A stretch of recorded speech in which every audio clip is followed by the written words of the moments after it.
Alrighty, well, hello. Thanks so much for tuning in, anyone listening here. I am super excited to get a chance to hang out with my good friend Dan. And hey, it's great to see you, Dan. How have you been? What's been going on? I think the last I heard you were a little under the weather, but I'm glad we can get together now. Yeah, no, thanks, John. Yeah, good, and thanks for having me. Excited to be here. Yep, feeling a lot better. So I'm glad we could make this work.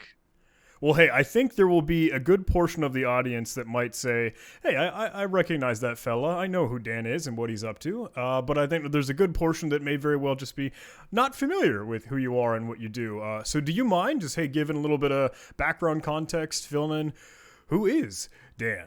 Yeah, no, thanks. Yeah, I would bet that most people do not know who I am, which is fine. So, but no, I'm the founder and CEO of PlexTrack, and we're a cybersecurity software platform focused on helping automate and automate security reporting for security testing teams, predominantly penetration testing teams and teams conducting purple team exercises. So that's like, we'll talk a lot more about that as a company, but that's who I am today. How I got here is I started my career in cyber. I graduated college with a bachelor's in computer science and went into my master's degree at the Naval Postgraduate School. So that was through the Scholarship for Service program. If anybody's ever heard of that or been a part of that, that was initiated kind of in the early 2000s, kind of after 9/11, and the DoD, or the federal government, I guess, actually was really focused on getting more people into cyber. So that was a great program, and NPS was a great school, and so that's really where I cut my teeth. I always kind of joke that I got into cyber like the most formal way I think anybody can, right? Most people did not get into cyber the way that I did, but rubbed some shoulders with some really brilliant people over at NPS, and then started my career in the DoD. Wore a lot of different hats, kind of in those early days, just building out security programs. So doing everything from vulnerability management to incident response to penetration testing, and that's kind of where I started to find my niche.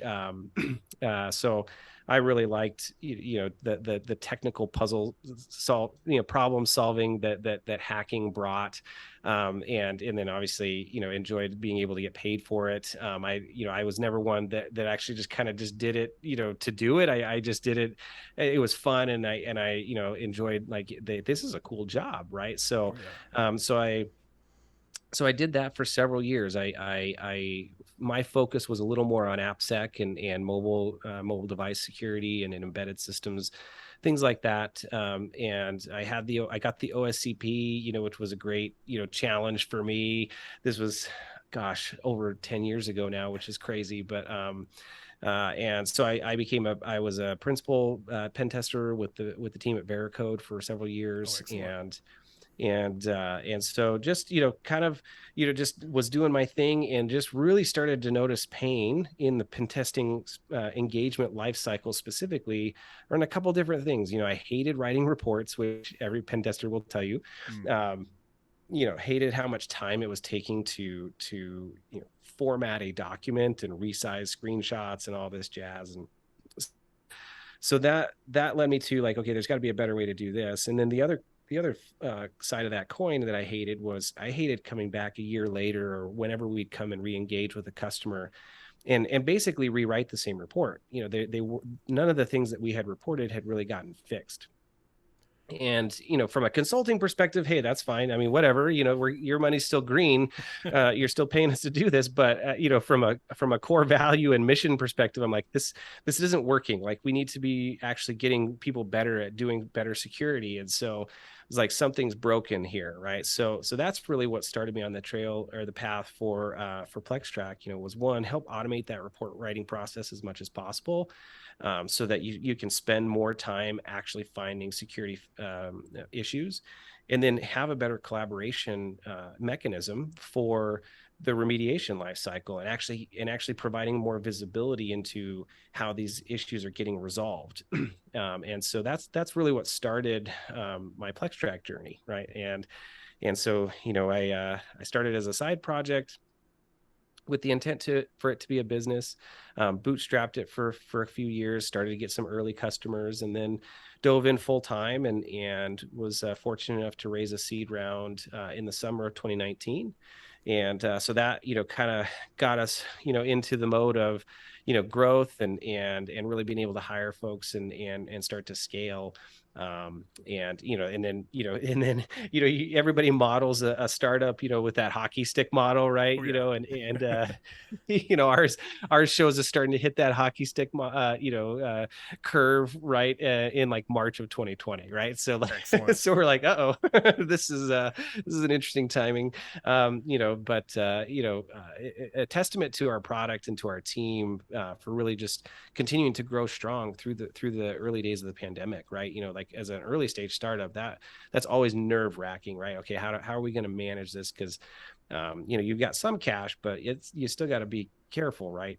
And so we were fortunate to grow strong through the early part of the pandemic, and that empowered us to raise some more capital in 2021. Early 2021, we raised our A round, and then had an opportunistic Series B at the end of last year. Excellent. So we've been on a fun journey, right? And so I guess that's kind of a mix of who I am and who PlexTrack is, or how we got started, because it's very intertwined, right? Well, hey, I am ecstatic, and I love to hear it. I've been chatting with Dallin and Angie, some other folks over on your team who have been phenomenal and incredible and helping me get a little bit more integrated in all that you do and all the incredible thing that PlexTrack and the platform has to offer. But hey, first of all, kudos to you, if I may. Like, I think you truthfully, and again, if I may, have achieved and accomplished what a lot of people strive to do within cybersecurity, within the industry, and that, hey, you solved a hard problem and made it accessible and approachable and marketable to the point like this is a product. Hey, this can be a real venture here, and you're moving and shaking, doing all the right things. Well, thanks. Yeah. Is there? Can I ask again for if there may be? Sure, we have plenty of geeks, we have plenty of nerds, we got the pen testers and hackers in the room. But even the folks that might have a little bit more of that entrepreneurial mindset, are there things that you learned either about you or diving into that, learned about yourself or learned about the whole outside that has kind of helped you grow and made that evolution so successful? You mentioned, hey, you got some rounds of funding in 2019, 2020, and now 2021, and Series A, Series B. When did you breathe life into PlexTrack first? What year was that? Yeah, so 2016 is really when I started Excellent. putting what I call pen to paper. I started actually writing code, and yeah, I would say on the entrepreneur side of the house, I've always been a perpetual student, right? I love learning, I love figuring things out, and I think, personally, I just like challenge myself. It's like, hey, I can try this, I can do this, right? For better or worse, right? Maybe not knowing what all the pain will ensue, but definitely it was something that I've always had an itch for in terms of kind of the entrepreneurial spirit. And so it definitely was like learning a lot, talking to a lot of other folks just in the startup realm. We're based out of Boise, Idaho, and so it's an emerging tech scene for sure, right? But it's not like the Silicon Valley or Austin, Texas, and some of these bigger hubs. But what's nice about Boise is there's a lot of people just willing to take you under their wing and just give you some advice and mentorship and things like that. So I was able to just really learn from some folks on some of the ins and outs of getting a startup off the ground. And but at the end of the day, one thing I really learned, and I think most people will say this and it seems fairly obvious, but it's like, you do have to have that sense of grit of just like, I believe in this, and I really do think it's going to work, because there's always going to be days when you're like, man, what am I doing? This is tough. This is not easy, right? And you're always gonna have those ups and downs, as especially in those early stage days, right? So it's been fun. Well, hey, I think again, I'll sing your praises because if it's all right, I listen to a whole lot of folks because I personally am at a startup just as well. I mean, what we might consider a startup, although we are cruising through just, hey, Series A, Series B, and keeping that growth up and to the right. But I always hear whenever you want to bring out something valuable to people and to a lot of people and to make it the most effective. Hey, you've got the product market fit and all, but the best thing, even for nerds and hackers and pen testers, when you build a tool, when you put out something, some new utility on GitHub, or what you're building for a business, it's you want to give people aspirin or something. You want to solve a hard problem that pains them and quickly and easily. You don't want to be giving them their vitamins. Well, sure, vitamins are healthy, but it's over time, and it's not the most immediate attractive, hey, I want to go use this right now because I feel like I need it. That's where aspirin comes in. And report writing, the dull, boring drudgery of carving out like, oh, your homework that you have to do after having a fun day. It's so true. It's so Yeah. true. Yeah. Yeah. No, I like that analogy because like I think we kind of help bridge the gap in general, right? We help ease immediate pain of making teams, like, I mean, we get the commentary a lot, just improving the morale of the team because it's like, oh, I spent way less time having to write that report, which is great. But at the same rate, we're also kind of in that vitamin mix too, of like providing the teams that are now getting these results in a more efficient fashion, but also better visibility into like, well, who's fixing these things? How are we actually doing? Are we seeing the same things get reported time again? So it's kind of like that. What I love about it is it's kind of that mix, right? We're able to not only ease some immediate pain, which is great and important and keeps people, because we're always going to have a talent issue, right? There's always going to be hard talent to find. And so you want to keep the talent engaged and is as efficient as possible, right? So that's important, but then also being able to see like, hey, are we making a difference in our program through the results that we're continuing to track? So it's fun. Yeah, that's a great analogy. I like it. It's funny. I always kind of envision and think like as a knee jerk reaction when you're writing reports or getting the deliverable over to the client. I tend to think of it in sort of the traditional penetration testing circuit. Like you do offensive security, you emulate the adversary, you find bugs, vulnerabilities, and exploits, and you put it on the table. But over having more and more conversations with you and your team, and it's cool to get this sort of eye-opening moment where they say, "Hey, there's a wider scope in this," and like we do this for blue teams just as well, and we kind of bring the two together, and you blend and mix, and you've got purple team, which is a term you tend to hear sometimes, but not always. Can I ask you, if that's okay, what would you capture purple teaming? And then what is going on in the industry and how can you augment and supplement that with PlexTrack?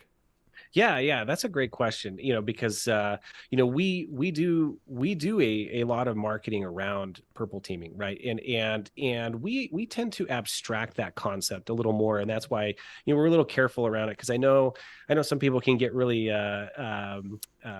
what's the right word? Like concerned around terms, right? Or definitions of terms, and get a little bit excited around what we define things to be, like red team versus pen tests, right? Like, right. it's funny, but at the end of the day, we really abstract the concept of purple teaming to being that true collaboration between the proactive or the offensive security team and the reactive or the defensive security team. So whether that's an internal or whether both of those teams are internal to an organization or whether it's a consulting type relationship, we facilitate the ability to collaborate during those engagements. We have a module called Runbooks. And actually, I think we're going to be renaming it to more like test plans, but don't quote me on that. I'll have to clarify what we're actually going to call it. But we've called it Runbooks for the predominant amount of time that we've had it, and it's that true purple teaming capability in terms of for at least for documentation of results and collaboration, right? So the red team can come in and they can say, hey, we're going to execute this test plan. Here's all the procedures we're going to execute. They can create their own. So it really serves as a methodology checklist as well, for the red team side. So you don't even have to have the blue team come in, but like they for larger pen test teams, they use it quite a bit for just, hey, these are the things that we know we're going to test, and then we can document the other procedures. From the blue team side, they can come in and say like, yep, we saw evidence of this, right? We got alerted by this, or we saw evidence of this, or no, we didn't see this at all, right? So it really helps document like what what the context of the entire engagement, what procedures were executed, what procedures were seen by the blue team. And so that's a really important concept, that is that's that true purple teaming notion. The other side of the purple teaming aspect is that collaboration during the remediation cycle, and so being able to have a mechanism to just dialogue on results. We call it the status tracker, where like the blue team can ask questions and the red team can come in and say like, okay, here's how you reproduce this, or here's how we would recommend you fix it. We always provide recommendations, but there's always that kind of that back and forth that you want to facilitate. And so now you have that historical log of all the activity that was gone on around certain findings. And so that's important too, because if it comes up again the next assessment, people can look back and say like, okay, here's what we did to try and fix it last time. We either should do that again and we just missed something, or no, we need to go a different route, right? So it really does help in that continuous mindset, right? Of hey, we're on a journey to continue to improve our security posture. And it takes a village, right? It takes the entire red and blue team to make sure that this works. I'm super glad you mentioned that, hey, last bit there, and that it takes a village. It takes everyone playing in concert. It takes, the whole team effort. And again, hey, I'll expand that scope and think a little bit more outside the box, because another thing that I love to see is your involvement in PlexTrack's kind of engagement with the community. Like when I'm seeing webinars, or I'm seeing, hey, what's happening on the Twitterverse or going on LinkedIn, right? I'm always seeing, hey, there's another webinar that PlexTrack's hanging out with Echelon Risk and Cyber. I have some great colleagues and peers over there. Or like, oh, Yeah. we're working with Scythe and we're chatting a little bit more about purple teaming, or we're breaking down the walls and dispelling some, hey, misunderstandings or misinterpretations. So with that, I'd love to kind of pull on that thread. Are there other folks? Are there other teams? Are there other companies that you're jiving with? Whether it's integrations or whether it's like, hey, we're hanging out, getting ideas back and forth. I see Scythe in the community and I see them at trade shows and events, and I always love to see. They're just so many incredible people. Like Wild West Hacking Fest. I know you're helping out and we'll be there. So Yeah. Yeah, no, that's great. I mean, yeah, I mean, it's important. I think we all say like, hey, we love giving back to the community, and it's true. I mean, and whatever we can do to help, we want to help, right? Because that's I mean, yeah, we're building a business and we're trying to grow a business, but at the end of the day, we have a deeper mission of actually, our mission statement is like, we help teams, we empower security teams to win the right cybersecurity battles, right? So it's like, how are we helping them identify what they should be working on today, right? The war is long, it's a journey. What are they supposed to be focused on today? And so how can we help in any capacity to really identify, just help everybody understand like, here's the threats of the day, or here's good techniques to take back, right? So we love doing that, and we love working with partners as well. Like you mentioned a couple, like we love the Scythe team. We have a really good relationship with them. We integrate with a lot of products, right? And so we have some really great integrations. We have an integration with Scythe, the Pentera team, and the Horizon 3 team. So some of these more pen test as a service platforms that are emerging, we really have good relationships with, and we're continuing to build those relationships with a variety of other like breach and attack simulation tools as well. One of them, another good group of folks is the OnDefend team, and they've written a product called Blind Spot. And so we really view ourselves as like as that intermediary between all the the manual and automated testing that goes on, and being able to aggregate that together, so you have a good view of like, okay, here's a pretty good collection of the higher risk vulnerabilities that are getting reported out of these things, and how do we go track them. Along that line, we love just working together with other players in the field. We have a great relationship with the Red Canary team as well, right? So we've done some webinars with them, and just any ways that we can help give back, we try to. I love to hear it. And I'm trying to think of, hey, what are the other sweet sweet stuff to chat about with PlexTrack. I think we're trying to get some cool whole picture view. You've got the report writing, you've got carving through, hey, the collaboration platform, doing the grunt work, being in the trenches, and the compliance aspects and the run books that you're doing for purple teaming. I think there's one last, and maybe there's more, so please help me fill in the gaps here. But I do love the visualization and analytics aspect because, hey, sometimes you need to communicate the trouble that was found or vulnerabilities or things that needs to be fixed. And cool, you've spat out the 60, 70, however many pages report, but you still need to get some captured picture to tell upper level management, leadership, and executives. How was that? Was that sort of the inspiration for visualization analytics? Where did that come along in the process? Or do you mind riffing on that one with me? Yeah, absolutely. I mean, you're absolutely right. The analytics was always part of the plan for the product, because like one, yeah, you can help automate the workflow, which is really important. I think we get a lot of good feedback on, hey, like people just come and say, hey, I can tell that you used to do this, right? Because it's like, like where the pain points really are in the process. And so that works for pen test reporting, purple team engagements, as well as more compliance based questionnaires. So that really helps. And then okay, well, now what am I supposed to do with this data, right? And so like, okay, well, I need a way to be able to track and remediate these issues, like be able to prioritize them within the context of my environment. So that's kind of the middle hub of PlexTrack. And then, well, now I need to actually show what the progress that we've made to the stakeholders, right? Because we've really tried to facilitate the entire workflow around this so that whether you're a security director, a CISO, or a security engineer, you have the mechanism to be able to identify, like, what should I be working on, who's doing what, and are we making progress, right? Are we getting any better? And so that's really the analytics portion of our platform, which is really all exciting to see. I love seeing the new visualizations that come out as we release them, but we really try to facilitate a way to slice and dice that data to not only identify, like, hey, what are our critical issues? Are we making progress? Are we meeting certain SLAs that we might have either internally or externally? Like, if a critical gets reported, are we fixing it in a certain amount of time?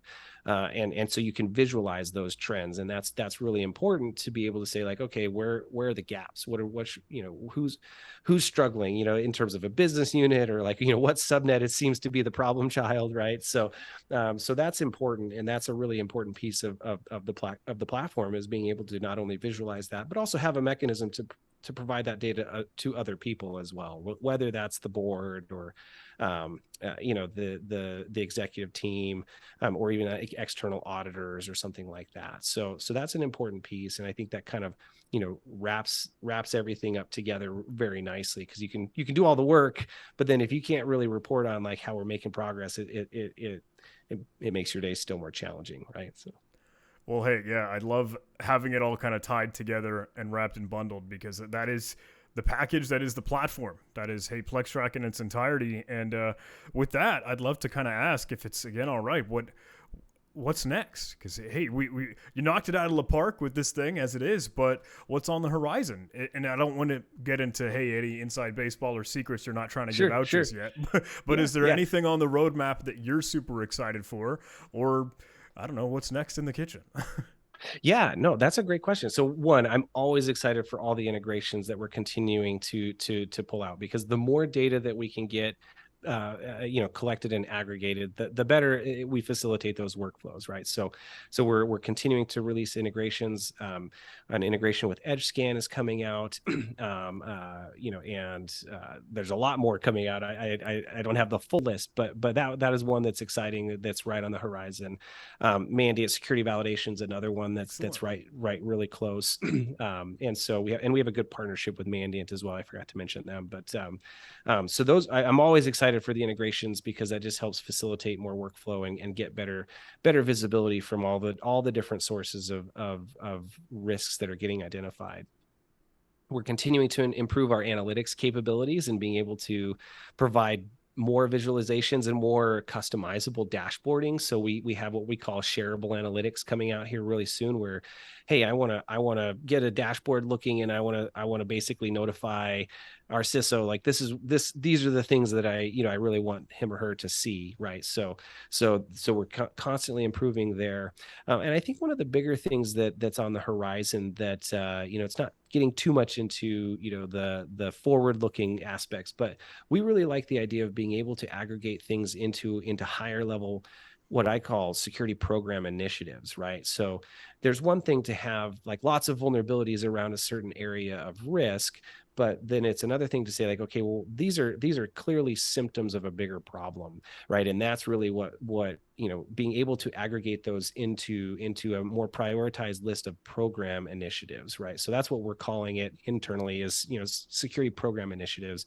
We'll probably have a little bit more of a marketing buzz term around it, but that's exciting to be able to actually see like, okay, because I have the a ton of vulnerabilities in these areas, it really bubbles up into a more prioritized list of like program initiatives, like, hey, I should be working on identity and access management and things like that. So it kind of brings together the security program aspects with the proactive side of security. That's all exciting. I Yeah. am looking forward to it, and I can't wait to see, hey, when that's all coming down. Yeah. Yeah. So great. Well, hey, I for one am sold.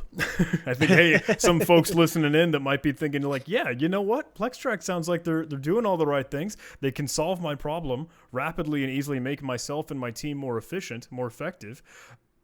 How can someone jump in?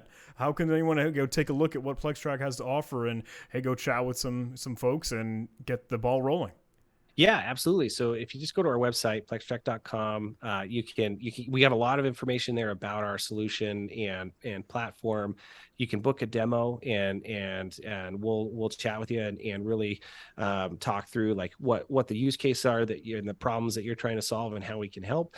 We definitely take it seriously. Like we're gonna be honest of like the things that we can do and the things that we can't do. I'm sure you know this as Oh yeah. well. In a startup, like people want you to be able to do everything, and we're like, hey, like that's a great idea. We don't do that. Not yet, anyway. Yeah, like not yet. Yeah, growth mindset, right? We love talking to people, and we really view our relationships with our customers as partnerships. We have some great partners, and I think that's an important aspect to our business, is that our customer success and our support team is second to none, right? We really treat people as if they were part of our family, and so really, we make sure that we get them to success. But anyway, go to plextrack.com, book a demo. You can always reach out to us on LinkedIn or Twitter, or all the social media channels. And so we'd love to talk to folks and get them into the platform. One other thing I forgot to mention that is a question that comes up a lot on the reporting side. We do support custom export of document templates, right? So there's always going to be that case of like, okay, well, I love the platform idea, but I still need to deliver a document in my look and feel to somebody, whether that's an auditor or a customer, or something like that. So we do support that as well, and that's an important piece of that puzzle, because that question comes up all the time. So I forgot to mention that, and that's a good feature of our platform as well. So I'll yeah, harp on that's that it. for just a little bit more, if it's okay to help Sure. foot stomp and emphasize. I absolutely agree, and it's something that we, even at my own shop, tend to get the questions for. Like, I want this to be branded and designed and look like my own product, because it's managed service providers and they're doing their reseller efforts and shenanigans like that. But Yeah. especially for a report and for, hey, here's the validation after a pen test or an engagement, like, as much as I love PlexTrack, I'm going to have their logo over there. I kind of want my logo over there. Yep. And Yes. Yeah. Exactly. totally understandable. Yeah. And so we do you can white label it. You can customize it not only in the platform, but also in the document export itself, right? So you can get it into your look and feel if you have a standard template. Now, I will say we also have a really cool thing we call it our template library, right? Because we've seen thousands of pen test templates, and report structures. We've really we did an internal research effort. I call it research. We did a kind of an internal exercise where it was like, okay, what are the common things that you see across everybody that's writing pen test reports, right? And so we use that data to really generate, you know, a set of standard templates, right? That people can come in and say like, hey, I can make this, I can change the color scheme, I can add my logo, but I don't have to, you know, I don't have to do a lot more work than that, and I have a really nice looking document template for any kind of report. So yeah, so that white labeling concept is definitely available within PlexTrack as well. Excellent. Well, hey, I will again continue to sing the praises. And I've been chatting with Dallin and Angie and some of the great point of contacts in your team, and they've been super duper generous in sort of our partnership. So yes, absolutely, I would point folks to plextrack.com, but I'll include in the description of our videos. Hey, here's kind of a shorthand link, even just to hop through my own stuff. Hey, the jh.io domain that can bring you to one of the cool dedicated pages where they're showing some love for everything that we do here on this channel. I believe we've got conversations for like, hey, if you want to reach out to PlexTrack, you can get the demo scheduled, but you can even get 1 free month of access to the platform. Yes, really that's kick true. the tires on this thing. That is correct. Yep, absolutely, absolutely. Yep. So yeah, always happy to work with folks, and yeah, and thank you. Yeah, we've really enjoyed. I've heard nothing but great things from Angie and Dallin in this partnership. So we're excited to be working with you too. So well, thank you, Dan, again and again. This has been awesome. I super appreciate getting the lowdown on all the great stuff PlexTrack is up to. I know you're a busy man, so I want to be cognizant of your time. But thank you again and again, and I'm looking forward to seeing you and the whole team at maybe, hey, the next event we're off to. I know we're missed each other at Black Hat or DEF CON, but hey, we're always excited to see each other at the next community get together. yeah, absolutely, absolutely. Yeah, we'll have a presence out at Wild West Hagen Fest. I'll be there. I think I've got a talk on Thursday afternoon, nice. So it's going to be fun. So thank you so much, Dan. Until next time. Yeah. All right. Thank you.